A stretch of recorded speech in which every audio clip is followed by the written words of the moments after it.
Всем доброго вечера, друзья мои.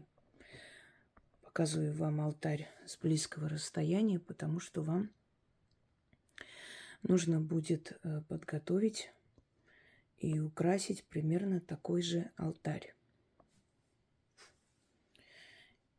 Дело в том, что круг в магии имеет огромное значение. Если вы хотите, чтобы ваши деньги, ваше имущество ходило по кругу и все время возвращалось, вам лучше иметь круглый алтарь. За круглым столом проводить ритуалы лучше, предпочтительнее, не обязательно. Круг земли, круг удачи, круг денег, круг защиты – это некая такая субстанция, некое место, где зреет, развивается, усиливается энергия. Наша Родина – это тоже некий круг. Может, он и не имеет округлую форму. Но в этом кругу развивается и усиливается энергия народа, наследие народа, который жил, живет и будет жить после нас на этой территории. То есть круг имеет очень сильное магическое значение. Теперь, что касается круга, ритуалов, связанных с кругом, у нас много. Я хочу подарить вам еще один для того, чтобы вы получили резкий толчок, помощь, сразу же вырваться вперед.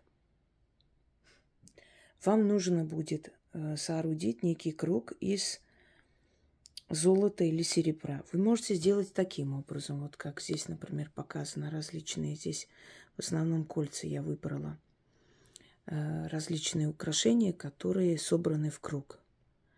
Вы можете просто положить на алтарь цепочку, золотую или серебряную, если у вас еще нет столько украшений, и внутри вот этого круга, который вы создаете из цепочки, поставить 3, зеленые свечи. Зеленые, но восковые.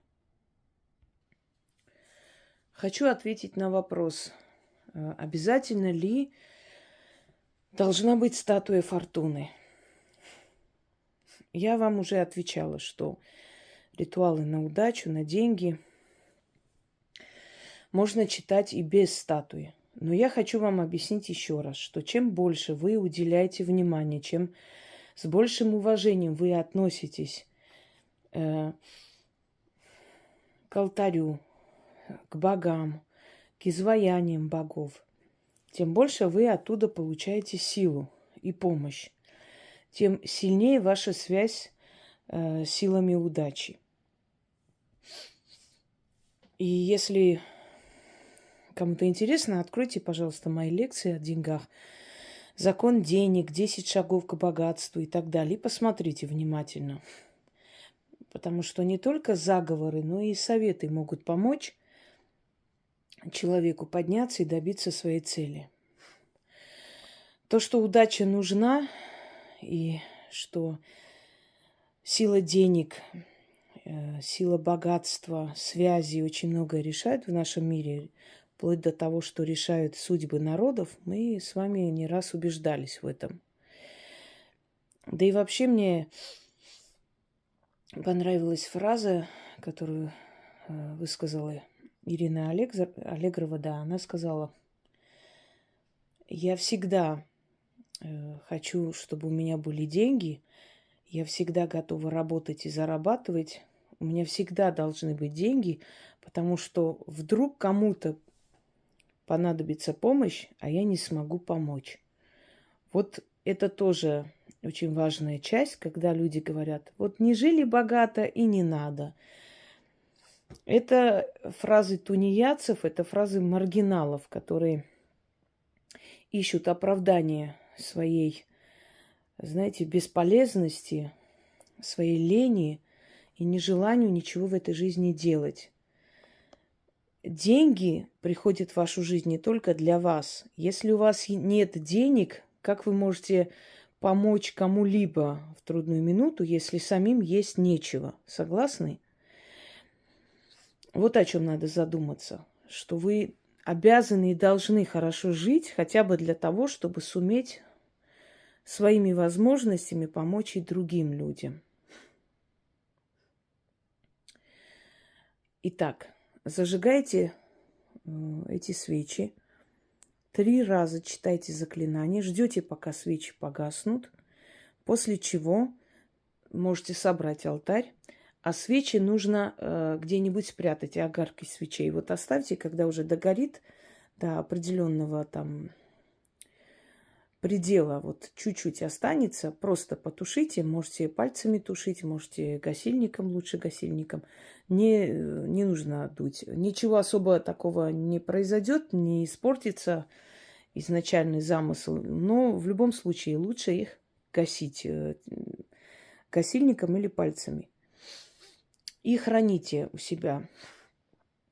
Вы увидите, как начнется вот резкий подъем, резкий толчок вперед. Неважно, чем вы занимаетесь. Поете, танцуете, держите магазин, там, занимаетесь сайтами или чем-то еще. У вас начнется резкий подъем. То есть придут люди нужные в вашу жизнь, нужные обстоятельства и прочее. Когда вы увидите, что вот этот толчок случился, когда у вас уже все хорошо, в принципе, заговор действует до того момента, пока вот, то есть человек получил эту волну помощи, и он уже сам идет вперед. Вот до этого времени нужно хранить эти свечи. Дальше они пропадут, или вы их просто выкинете. Это уже не имеет особого значения. Ну, пусть они будут.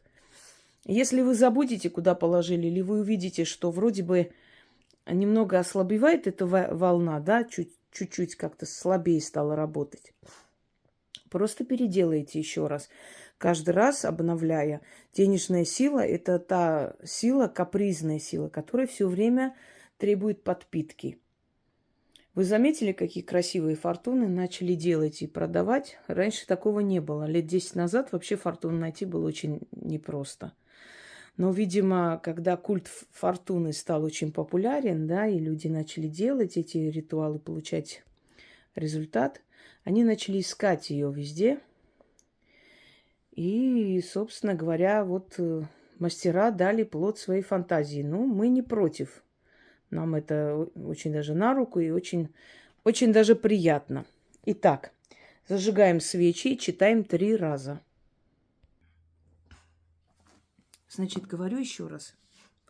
Ни за кого, ни вместо кого ритуалы денежные, заговоры денежные читать нельзя. Точно так же, как нельзя читать, когда вы просите, то есть убрать какую-либо болезнь внутри человека. Если вы этим не болеете, болеет близкий человек, вы за него читать не можете. За исключением тех заговоров, которые можно читать для своего ребенка, например. Далее.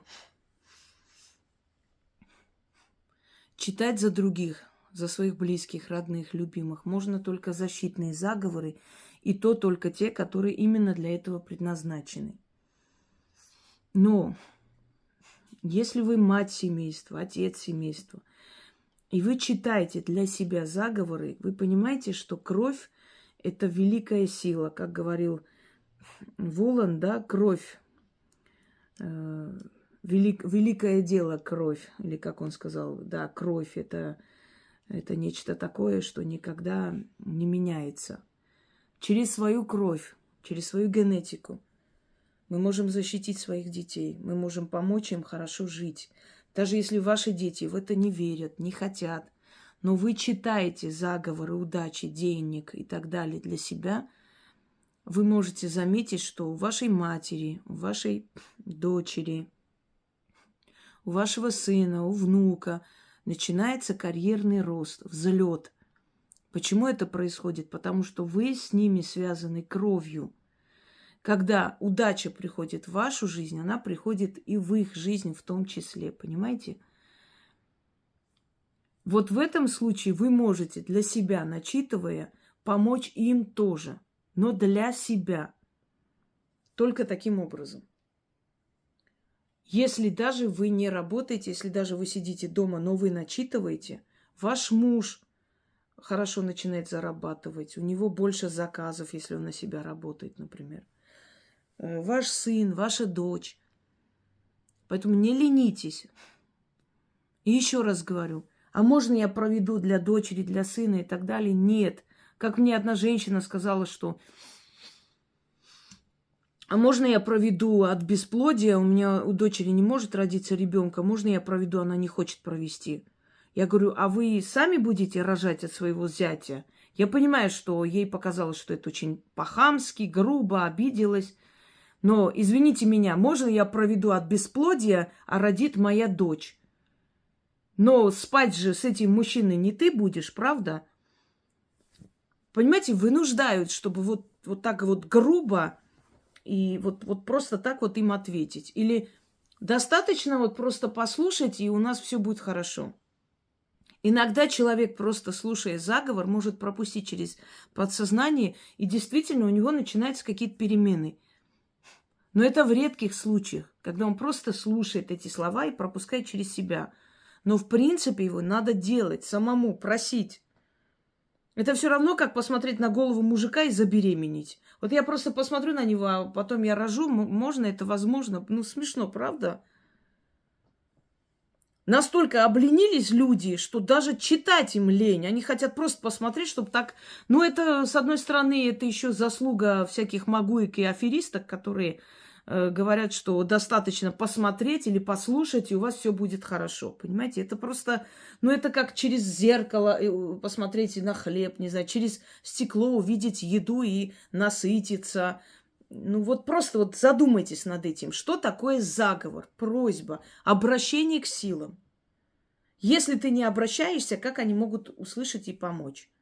Может, они и знают, что тебе это нужно, но они ждут, пока ты попросишь. Ты скажешь, да, я позволяю вам прийти в мою жизнь, вмешаться в мою судьбу и помочь мне. Пока ты это не скажешь, они не вмешаются. Итак. О, великая фортуна, подари мне успех. Устрани конкурентов, убери препятствия с моей дороги. Пошли мне нужных людей. Дай мне много удачных идей. Защити мое дело, открой двери судьбы. Потоки денежные направь на меня. Во всем и всегда мне помоги. Дай мне славу и доброе имя, добротную жизнь, достаток, защиту. Заклинаю я огонь 3 свечей. Сойди на алтарь, сила моих речей. Великая фортуна в мою жизнь придет. Удачу и фарт с собой принесет. Прикажет она недругам моим вечно у ног моих, как беззубым псам, лежать. А делу моему час от часу прирастать. Все, что желаю, все получаю.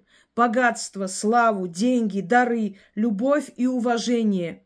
И вечное везение. Истинно так заклинаю. О, великая фортуна, подари мне успех. Устрани конкурентов, убери препятствия с моей дороги. Пошли мне нужных людей, дай мне много удачных идей. Защити мое дело, открой двери судьбы. Потоки денежные направь на меня. Во всем и всегда мне помоги. Дай мне славу и доброе имя, добротную жизнь, достаток, защиту. Заклинаю я огонь 3 свечей. Сойди на алтарь, сила моих речей. Великая фортуна в мою жизнь придет, удачу и фарт с собой принесет. Прикажет она недругам моим вечно у ног моих, как беззубым псам, лежать. А делу моему час от часу прирастать. Все, что желаю, все получаю. Богатство, славу, деньги, дары, любовь и уважение, и вечное везение. Истинно так заклинаю. О, великая фортуна, подари мне успех. Устрани конкурентов, убери препятствия с моей дороги. Пошли мне нужных людей, дай мне много удачных идей. Защити мое дело, открой двери судьбы. Потоки денежные направь на меня. Во всем и всегда мне помоги. Дай мне славу и доброе имя, добротную жизнь, достаток, защиту. Заклинаю я огонь 3 свечей. Сойди на алтарь, сила моих речей. Великая фортуна в мою жизнь придет, удачу и фарт с собой принесет. Прикажет она недругам моим вечно у ног моих, как беззубым псам лежать. А делу моему час от часу прирастать. Все, что желаю, все получаю. Богатство, славу, деньги, дары, любовь и уважение, и великое везение. Истинно так, заклинаю. Время от времени проведите этот ритуал. И результат вас приятно удивит. Впрочем, как и все другие ритуалы. Но этот ритуал помогает человеку вот резко идти вперед. Вот просто вот как бы такой сдвиг, как пинок волшебный дает и ускоряет ваше движение вперед. Ну, а как и что будет меняться, вы сами увидите. Всем удачи, всех благ. Надо жить, творить, подниматься вопреки всему, что происходит в мире и в жизни, друзья мои. Надо концентрироваться на хорошем, невзирая ни на что. Не забыть, не прощать, осуждать зло, но идти вперед, созидать. Потому что если мы хотим победить зло на этой земле, мы должны делать много добра. Самый лучший выход и вариант победить зло – это сделать очень много доброго. Быть удачливыми, сильными, счастливыми, вопреки всему, чтобы цель злых людей не была достигнута. Потому что злые люди, они крушат все, уничтожают жизни, судьбы людей для того, чтобы сломить сильных, сломить достойных. А мы не должны дать им шанс добиться этой цели. Желаю всем удачи.